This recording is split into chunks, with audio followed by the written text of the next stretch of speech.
Nubia Neo 3 5G, sobrang affordable niya guys, and sobrang ganda yung panlaro ng Mobile Legends guys. Sobrang smooth niya, and di ka makakarala sa FPS drop. Dahil mga 20 years na rin siya, and meron din siyang 6,000 mAh na battery guys. Na kahit magkakong kayo maglaro, hindi kayo maglaro.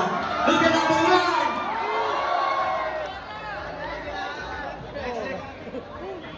1! Di na mga kamusta na si Kelre. King Kong ng Onyx Philippines.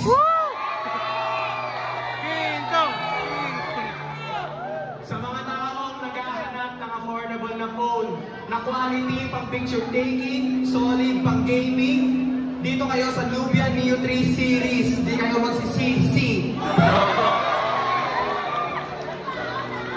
Ako nga pala si Brusco ng Top ng Onyx Philippines.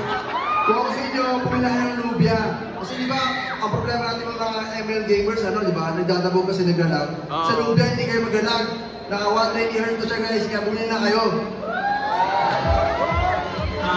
Bird of Onyx Philippines, wala na ako masasabi, sinabi na nila lahat eh. Pero masasabi ko lang guys, sobrang affordable nito kaya bumili na kayo.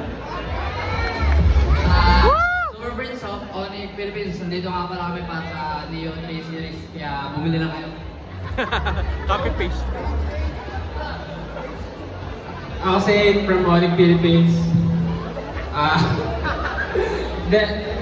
Sobrang ganda ng Nubia, bago labas ng Nubia kasi may cooling cooling system. Hindi, basta hindi na siya iinit, tas hindi na iinit yung cellphone nyo, hindi pa iinit yung ulo nyo, kaya bumili na kayo. Hello, I'm Hayes from Onyx Philippines. As a former player, natry ko yung phone, sobrang solid niya, sobrang mataas yung battery capacity niya, tapos fast charging na kasi madalas malobat, tapos sobrang laki na ng screen para pag manonood kayo. Tsaka kung manonood din kayo ng mga thirst trap ni King. Tsaka yung mga labo namin, yun. Sobrang laki na ng phone, yun. Mare-recommend ko siya sa lahat ng lahat na naghahanap ng budget phone na maraming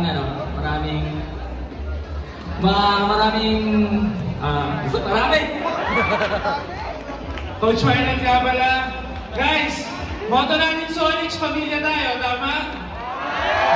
Okay, ngayon, may welcome kami ng Nubia bilang isa nilang kapamilya.